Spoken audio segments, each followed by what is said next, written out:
আচ্ছা ধরুন, যখন কোনো শারীরিক অসুখের কথা ওঠে, ব্যাপারটা কিন্তু বেশ স্পষ্ট থাকে, মানে অনেকটা ইঞ্জিনিয়ারিংয়ের মতো আর কি।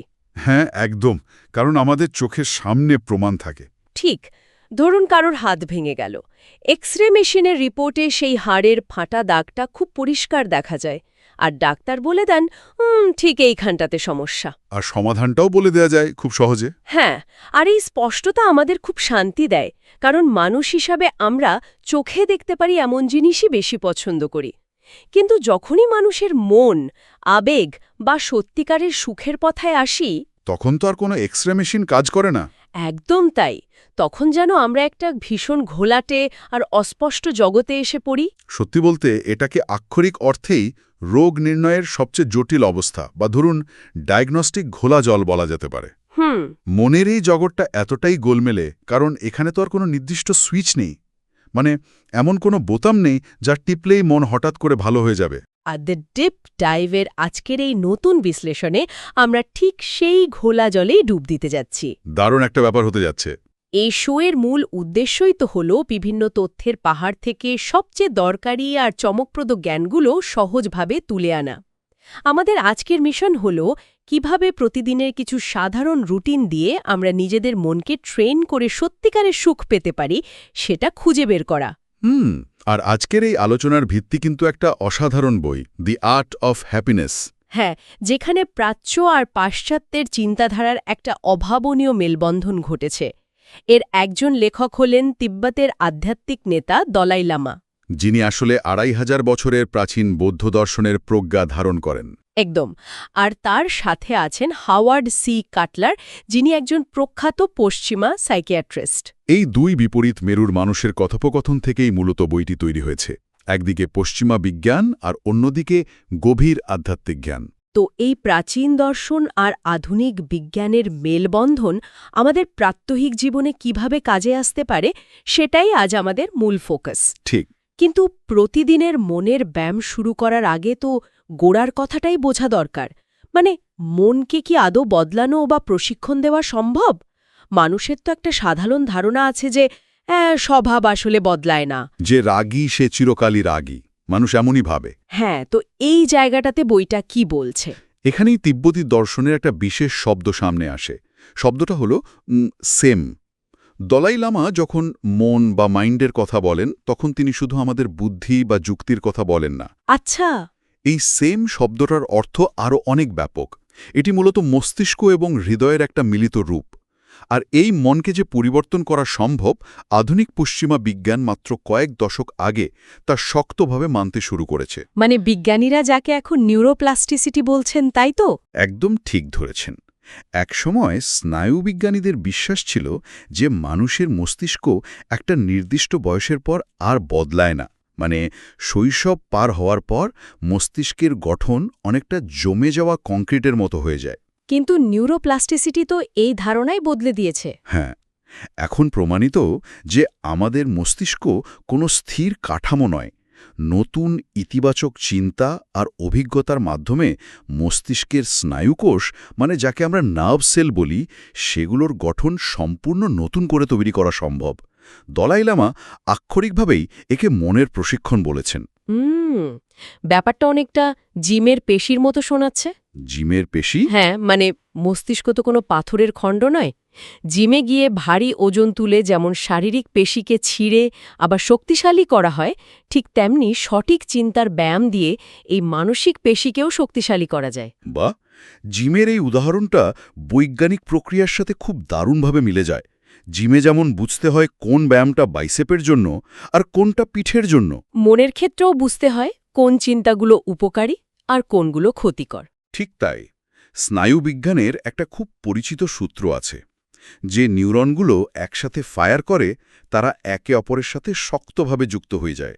কেউ যদি সারাদিন নেতিবাচক চিন্তা করে তবে তার মস্তিষ্কে নেতিবাচকতার রাস্তাগুলো প্রশস্ত হাইওয়ের মতো হয়ে যায়। আর সে কারণেই দলাই লামা বলছেন ইতিবাচক আবেগগুলোকে লালন করতে, যাতে মস্তিষ্কে ইতিবাচকতার হাইওয়ে তৈরি হয়, তাই তো? একদম। এই যে স্নায়ুকোষের নতুন যোগাযোগ তৈরির কথা এলো, এটা কিন্তু ভীষণ ইন্টারেস্টিং। তার মানে মানসিক পেশি গঠনের জন্য একটা নির্দিষ্ট দৈনন্দিন রুটিন থাকা দরকার। অবশ্যই। কিন্তু আমাদের এই ভীষণ ব্যস্ত জীবনে মানুষের তো দম ফেলার সময় নেই। মনের এই পেশি গঠনের জন্য কি আলাদা করে পাহাড়ের চূড়ায় গিয়ে ঘণ্টার পর ঘণ্টা ধ্যান করতে হবে? হা হা হা, না না, দলাই লামার প্রজ্ঞার সবচেয়ে বড় সৌন্দর্যই হল এর সরলতা। তিনি ভীষণ সাধারণ একটা প্রাত্যহিক রুটিনের কথা বলেছেন। এর জন্য পাহাড়ের চূড়ায় যাওয়ার কোনো দরকার নেই। তাহলে রুটিনটা শুরু হয় কিভাবে? এই রুটিনটা শুরু হয় একেবারে সকালে ঘুম থেকে ওঠার পরপরই। চোখ মেলার সাথে সাথেই একটা ইতিবাচক সংকল্প তৈরি করার কথা বলা হয়েছে। সকালে উঠেই কেন? দিনের অন্য কোনো সময় হলে কি সমস্যা হতো? আসলে ঘুম থেকে ওঠার পর আমাদের মস্তিষ্ক অনেকটা ব্ল্যাঙ্ক স্লেট বা ফাঁকা স্লেটের মতো থাকে। কিন্তু বিবর্তনের কারণে সকালে ওঠার পর মস্তিষ্কে কিছুটা কর্টিসল বা স্ট্রেস হরমোন রিলিজ হয়। যেটা আমাদের সারাদিনের বিপদের জন্য প্রস্তুত করতে চায়। হ্যাঁ, তো এই সময় যদি সচেতনভাবে একটা ইতিবাচক সংকল্প করা যায়, তবে তা মস্তিষ্কের ওই ডিফল্ট স্ট্রেস রেসপন্সকে ওভাররাইড করে বা থামিয়ে দেয়। আচ্ছা, তো সংকল্পটা ঠিক কিরকম হতে পারে? খুব সহজ কিছু কথা, যেমন নিজেকে বলা, আজকের দিনটি আমি ইতিবাচক কাজে লাগাবো, এই অমূল্য দিনটি আমি কোনোভাবেই নষ্ট করব না। শুধু এতটুকুই? এর সাথে এটাও ভাবা যায় যে আমি চেষ্টা করব অন্তত কারোর ক্ষতি না করতে, আর সম্ভব হলে অন্যের উপকারে আসতে।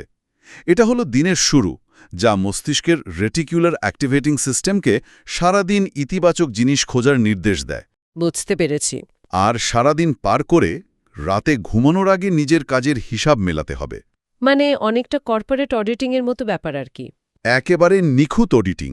রাতে শুয়ে নিজেকে প্রশ্ন করতে হবে, দিনটি কি সকালের পরিকল্পনা মতো কেটেছে? যদি ভালো কাটে?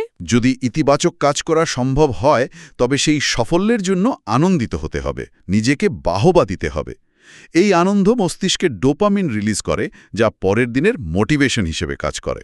আর যদি ভুল হয়ে যায়, মানে রাগের মাথায় কিছু করে ফেলি? তাহলে অনুশোচনা করতে হবে, নিজেকে সমালোচনা করে পরের দিনের জন্য আরও সতর্ক হতে হবে। তত্ত্বে শুনতে খুব চমৎকার লাগে, কিন্তু এখানে একটা বাস্তব সংশয় তৈরি হয়। কিরকম? মানে শুধু সকালে উঠে আজকের দিনটি নষ্ট করব না ভাবলেই কি সত্যি জাদুর মতো জীবন বদলে যায়? মানুষের তো জানুয়ারির 1 তারিখে অনেক ভালো রেজলিউশন থাকে, কিন্তু সপ্তাহ ঘুরতেই সেই পুরনো অভ্যাসে ফিরে যায়। হ্যাঁ, এটা খুব চেনা একটা দৃশ্য। এই কয়েক লাইনের সংকল্প কি সত্যি মনের গভীরে কোনো প্রভাব ফেলে? এই সংশয়টা ভীষণ যৌক্তিক, আর এর উত্তর হল না, এটা কোনো জাদু নয়। একদিন সকালে উঠেই এই কথাগুলো বললে জীবন বদলে যাবে না। তাহলে এখানেই সেই নিউরোপ্লাস্টিসিটির বিজ্ঞানটা আবার ফিরে আসে। এটা আসলে অবচেতন মনকে নতুনভাবে প্রোগ্রাম করার একটা দীর্ঘমেয়াদী প্রক্রিয়া। মানে ওই ক্রমাগত পুনরাবৃত্তির মাধ্যমে মস্তিষ্কের তারগুলো নতুন করে জোড়া লাগানো। ঠিক তাই। যখন প্রতিদিন সকালে একই ইতিবাচক চিন্তা দিয়ে দিন শুরু করা হয় আর রাতে কাজের কঠোর মূল্যায়ন করা হয়, তখন ধীরে ধীরে নতুন নিউরাল পাথওয়েগুলো তৈরি হতে থাকে। একদম। কিছুদিন পর দেখা যাবে রেগে যাওয়ার আগেই অবচেতন মন স্বয়ংক্রিয়ভাবে একটা সতর্কবার্তা দিচ্ছে। তার মানে সকালের রুটিনটা হলো ওয়ার্ম আপ বা প্রস্তুতির মতো, মনের ট্র্যাকটা ঠিক করে দেওয়া। হ্যাঁ। কিন্তু শুধু ওয়ার্ম আপ করলেই তো আর ভারী ওজন তোলা যায় না। জীবনের কঠিন পরিস্থিতিগুলোর সাথে লড়াই করার জন্য মনের আসল কাঠিন্য বা মানসিক শক্তিটা বাড়ে কিভাবে? মনের এই কাঠিন্য বাড়ানোর জন্যই বৌদ্ধ দর্শনে একটি অত্যন্ত গভীর অনুশীলনের কথা বলা হয়েছে। একে বলা হয় টংলেন। টেংলেন। হ্যাঁ। এটি হল দেওয়া এবং নেওয়ার এক বিশেষ ধরনের ধ্যান। মানুষের ভেতরের স্বার্থকরতা দূর করার সবচেয়ে কার্যকারী উপায় এটা। দেওয়া এবং নেওয়ার ধ্যান প্রক্রিয়াটা ঠিক কিভাবে কাজ করে? এই ধ্যানে চোখ বন্ধ করে কল্পনায় এমন কাউকে ভাবতে হয় যে খুব কষ্টে আছে। হতে পারে সে কোনো পরিচিত মানুষ যে মানসিক অবসাদে ভুগছে, অথবা সম্পূর্ণ অপরিচিত কেউ। আচ্ছা। এরপর প্রশ্বাস নেওয়ার সময় কল্পনায় সে মানুষটির সব কষ্ট, যাতনা, অন্ধকার নিজের মধ্যে টেনে নেওয়ার কথা ভাবতে হয়। দাঁড়ান, এটা তো সাংঘাতিক একটা ব্যাপার।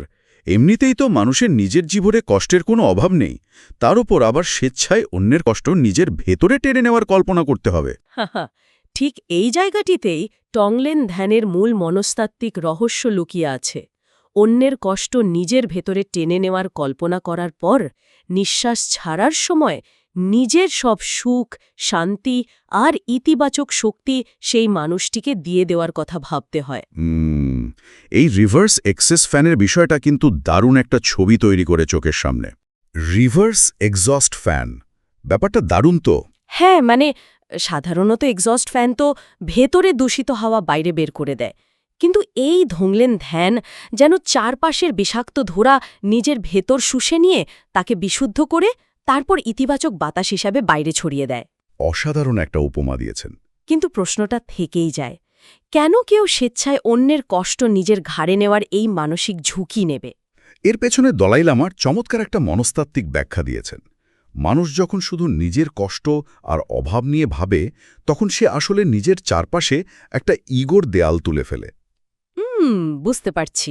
এই আত্মকেন্দ্রিকতা মানুষের মস্তিষ্ককে সবসময় একটা থ্রেট রেসপন্স মোডে আটকে রাখে, যার ফলে প্রচণ্ড দমবন্ধ করা একটা অনুভূতি হয়। মনে হয় পুরো পৃথিবীর ভার শুধু একজনের কাঁধে। অর্থাৎ নিজের দিকে অতিরিক্ত ফোকাস করাই আমাদের অ্যাংজাইটি বা উদ্বেগের মূল কারণ। একদম। কিন্তু যখন কেউ স্বেচ্ছায় অন্যের কষ্ট নিজের ভেতর নেওয়ার কল্পনা করে, তখন সেই দমবন্ধ করা অনুভূতিটা জাদুর মতো উধাও হয়ে যায়। কারণ তখন মন বুঝতে পারে যে সে একা নয়। ঠিক। অন্যের প্রতি গভীর সমবেদনা মস্তিষ্কে অক্সিটোসিন হরমোনের প্রবাহ বাড়ায়, যা স্ট্রেস কমায়। মনের পরিধি বিশাল হয়ে যায় এবং ভয় বা উদ্বেগের জায়গায় একটা মানসিক সাহসের জন্ম হয়। বিষয়টা সত্যি অভাবনীয়। নিজের কষ্ট কমানোর উপায় হল অন্যের কষ্টকে গভীরভাবে অনুভব করা। হ্যাঁ, কিন্তু বাস্তব পৃথিবীতে সবসময় তো শান্ত ঘরে বসে ধ্যান করার সুযোগ থাকে না। ধরুন সকালে ভালো সংকল্প করা হলো, টংলেন ধ্যান করে মন শান্তও করা হলো, কিন্তু অফিসে যাওয়ার পথে রাস্তায় কেউ খুব বাজেভাবে অপমান করল। তখন তো আর ধ্যান মনে থাকে না। সেটাই। বা কর্মক্ষেত্রে এমন কিছু ঘটল যা মেনে নেওয়া অসম্ভব, তখন তো স্বাভাবিকভাবেই প্রচণ্ড রাগ হয়। তখন এই রুটিন কিভাবে মন শান্ত রাখবে? দলাই লামা রাগ এবং ঘৃণাকে মানুষের সবচেয়ে বড় ক্ষতিকারক আবেগ বা চরম শত্রু হিসেবে চিহ্নিত করেছেন। কারণ রাগ এমন এক আগুন যা ধ্যানের সব অর্জন এক মুহূর্তে পুড়িয়ে ছাই করে দিতে পারে। বিজ্ঞানও নিশ্চয়ের সাথে একমত, পুরোপুরি। যখন মানুষ প্রচণ্ড রেগে যায়, তখন মস্তিষ্কের সবচেয়ে উন্নত অংশ মানে প্রিফ্রন্টাল কর্টেক্স কাজ করা বন্ধ করে দেয়। মস্তিষ্কের আদিম অংশ অ্যামিগডালা তখন পুরো নিয়ন্ত্রণ নিয়ে নেয়। প্রিফ্রন্টাল কর্টেক্স বন্ধ হয়ে যাওয়া মানে তো আক্ষরিক অর্থেই মানুষের বিচারবুদ্ধি লোপ পাওয়া। মানুষ তখন সাময়িকভাবে যুক্তিহীন হয়ে পড়ে। একদম তাই। তাহলে এই চরম শত্রুর মোকাবেলা করার উপায় কি? এটি মোকাবেলার জন্য দলাই লামা একটা দারুণ ভিজুয়ালাইজেশন বা কল্পনার কৌশল শিখিয়েছেন। তবে এটি রাগের মুহূর্তে নয়, মন যখন শান্ত থাকে তখন অনুশীলন করতে হয়। মানে আগে থেকে প্রস্তুতি নেওয়া। হ্যাঁ, কল্পনায় নিজের অত্যন্ত প্রিয় এবং শ্রদ্ধেয় কোনো মানুষকে প্রচণ্ড রাগান্বিত অবস্থায় ভাবতে হবে। প্রিয় মানুষকে কেন? কল্পনা করতে হবে যে রাগের ফলে সেই প্রিয় মানুষটির চেহারা কতটা কুৎসিত ও বিকৃত হয়ে গেছে, তার গলার স্বর কিভাবে চারপাশের পরিবেশ বিষাক্ত করে তুলছে। কিন্তু এই বিকৃত রূপ কল্পনা করার উদ্দেশ্যটা কি? উদ্দেশ্য হল নিজেকে একটা আয়নার সামনে দাঁড় করানো। এরপর নিজেকে প্রশ্ন করতে হয়, এই বিকৃত রূপটি কি সমর্থনযোগ্য? স্বাভাবিকভাবেই উত্তর আসে না। তখন নিজের ক্ষেত্রেও এমনটা হতে না দেওয়ার দৃঢ় সংকল্প করতে হয়। অবচেতন মনকে বোঝাতে হয় যে রাগে গেলে কাউকেই বীরের মতো দেখায় না, বরং কুৎসিত আর উন্মাদ দেখায়। শান্ত সময়ে করা এই ভিজুয়ালাইজেশন তাহলে রাগের মুহূর্তে একটা মেন্টাল ব্রেক হিসেবে কাজ করে। ঠিক তাই। এখানে একটা খুব প্রচলিত ধারণার কথা মাথায় আসছে। মানে আধুনিক মনস্তত্ত্বে অনেকেই বলেন যে রাগ চেপে রাখা ভালো নয়। হ্যাঁ, অনেকেই এটা বলেন। রাগকে জোর করে চেপে রাখলে কি তা ভেতরে ভেতরে আরও ক্ষতিকর হয়ে ওঠে না? তা কি পরে বড় কোনো মানসিক বিস্ফোরণ ঘটাতে পারে না? এটি অত্যন্ত গুরুত্বপূর্ণ একটা পয়েন্ট।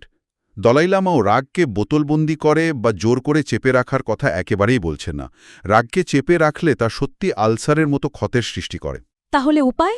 তিনি মূলত রাগকে সরাসরি একটি প্রতিষেধক দিয়ে চিকিৎসা করার কথা বলছেন। প্রতিষেধক? মনের আবার প্রতিষেধক কিভাবে কাজ করে? যেমন ধরুন, কাউকে কোনো বিষাক্ত সাপে কামড়ালে শুধু ক্ষতস্থানটা চেপে ধরে রাখলে কি বিষ নষ্ট হয়? না, বরং শরীরে ছড়িয়ে পড়ে। বিষের প্রভাব নষ্ট করতে অ্যান্টিভেনম নিতে হয়। রাগের ক্ষেত্রে সেই প্রতিষেধক হল ধৈর্য এবং সহনশীলতা। যখন কেউ অপমান করে তখন তাৎক্ষণিক রিয়্যাক্ট না করে পরিস্থিতিটাকে একটু দূর থেকে বিশ্লেষণ করার চেষ্টা করতে হবে। কিন্তু কেউ যখন মুখের ওপর অপমান করছে তখন কি সত্যিই এই প্রতিষেধকের কথা মাথায় আসে? তখন তো মনে হয় ইটটি মারলে পাটকেলটি খাইয়ে দিই। হ্যাঁ, এটাই তো মানুষের স্বাভাবিক প্রবৃত্তি। আর ধৈর্য ধরাটাকে তো অনেকেই দুর্বলতা হিসেবে দেখে। এখানেই মনের প্রশিক্ষণের আসল পরীক্ষা। এই ধৈর্য ধরা কোনোভাবেই দুর্বলতা নয়, বরং এটি প্রচণ্ড মানসিক শক্তির পরিচায়ক। পাল্টা আঘাত করার ক্ষমতা থাকার পরও কয়েক সেকেন্ড বিরতি নেওয়া, মানে প্রিফ্রন্টাল কর্টেক্সকে আবার চালু করার সময় দেওয়া। একদম। এটি রাগকে চেপে রাখা নয়, বরং রাগের শক্তিটাকে সচেতনভাবে রূপান্তর করা। এই চর্চায় রাগের বিষকে শরীরে ছড়াতে দেয় না। অসাধারণ। তো পুরো বিষয়টার যদি একটা সামগ্রিক চিত্র আঁকার চেষ্টা করি, মস্তিষ্ক কোনোভাবেই অপরিবর্তনশীল নয়। নিউরোপ্লাস্টিসিটির কারণে আমরা চাইলেই একে নতুন আকার দিতে পারি। ঠিক। সকালের ইতিবাচক সংকল্প আর রাতের আত্মসমালোচনার রুটিন দিয়ে এই ডিফল্ট সেটিং পরিবর্তন করা সম্ভব। এরপরে আসে টংলেন ধ্যান। হ্যাঁ, ওই রিভার্স এক্সস্ট ভ্যানের মাধ্যমে স্বার্থপরতা দূর করে অন্যের প্রতি সমবেদনা জাগিয়ে তোলা। আর সব শেষে রাগকে বোতলবন্দি না করে ধৈর্য নামক প্রতিষেধক দিয়ে এই শত্রুকে নিষ্ক্রিয় করা। সবকিছুর সারমর্ম হল, সুখ কোনো লটারি জেতার মতো কাকতালীয় ব্যাপার নয়। সুখ আকাশ থেকেও পড়ে না। সুখ হল প্রতিদিনের সচেতন অনুশীলনের ফসল। এই গভীর বিশ্লেষণটি শেষ করার আগে ভাবনার জগতে একটু আলোড়ন্তনার জন্য বইটির অত্যন্ত আকর্ষণীয় একটা বিষয় সামনে আনা যাক। কোন বিষয়টা? দলাই লামা যখন পশ্চিমা বিজ্ঞানীদের সাথে আলোচনা করছিলেন, তখন পাশ্চাত্যের একটা মনস্তাত্ত্বিক ধারণা শুনে তিনি খুব অবাক হয়েছিলেন। ধারণাটি হল সেলফ হেট্রেড বা নিজেকে ঘৃণা করা। ওহ হ্যাঁ, এটি আসলেই খুব চমৎপ্রদ একটা মুহূর্ত ছিল। দলাই লামা প্রথমে বিশ্বাসই করতে পারছিলেন না যে কোনো মানুষ নিজেকে ঘৃণা করতে পারে। কারণ বৌদ্ধ দর্শনে প্রতিটি মানুষের অন্তরের মূল স্বভাবকে অত্যন্ত পবিত্র বলে মানা হয়, তাই তো? হ্যাঁ। কিন্তু এর পেছনের যুক্তিটা আরও অনেক গভীর। দলাই লামা বললেন, পৃথিবীর প্রতিটি মানুষেরই জন্মগত এবং মৌলিক চাওয়া হল সুখ। অবচেতনভাবে প্রত্যেকেই সুখী হতে চায়। আর কেউ যদি নিজের জন্য চরম সুখ চায়, তবে তার মানে তো এটাই দাঁড়ায় যে সে অবচেতনভাবে নিজেকে গভীরভাবে ভালোবাসে। কারণ মানুষ তো কেবল তার জন্যই সুখ চায় যাকে সে ভালোবাসে। সত্যি অসাধারণ একটা দৃষ্টিভঙ্গি। তাহলে নিজেকে ঘৃণা করার এই ধারণাটি কি একেবারে ভিত্তিহীন নয়? জীবনে যতই ব্যর্থতা আসুক, সবার গভীরে সুখ পাওয়ার যে প্রবল আকাঙ্ক্ষা লুকিয়ে আছে, সেটিই কি মানব জীবনের সবচেয়ে বড় আত্মপ্রেম নয়? এটা নিয়ে আসলেই গভীরভাবে ভাবার সুযোগ আছে। শ্রোতাদের কাছে আমরা আজ এই প্রশ্নটিই রেখে যেতে চাই, যে কেউ নিজের জীবনের সাথে মিলিয়ে বিষয়টা ভেবে দেখতে পারেন। হয়তো এই লুক্কায়িত ভালোবাসাকে চিনতে পারলেই অনেক মানসিক সংঘাতের অবসান ঘটবে। খুব সুন্দর একটা উপসংহার। আজকের এই গভীর বিশ্লেষণটি যদি শ্রোতাদের কাছে তথ্যবহুল ও চমকপ্রদ লেগে থাকে, তবে এই শোটি সাবস্ক্রাইব করার জন্য অনুরোধ জানানো হচ্ছে, যাতে ভবিষ্যতের এমন কোনো আকর্ষণীয় আলোচনায় মিস না হয়। সবাইকে অনেক ধন্যবাদ আমাদের সাথে থাকার জন্য। হ্যাঁ, নিজেদের মূল্যবান সময় দিয়ে এই আলোচনাটি শোনার জন্য আন্তরিক ধন্যবাদ। মানুষের মন আর সুখের জগৎটা ওই এক্স-রে মেশিনের মতো পরিষ্কার নয় ঠিকই, কিন্তু আশা করা যায় আজকের আলোচনার পর দৈনন্দিন মনের প্রশিক্ষণের মাধ্যমে সত্যিকারের সুখ খোঁজার পথটা কিছুটা হলেও স্পষ্ট হয়েছে। মনের ব্যায়াম চলতে থাকুক।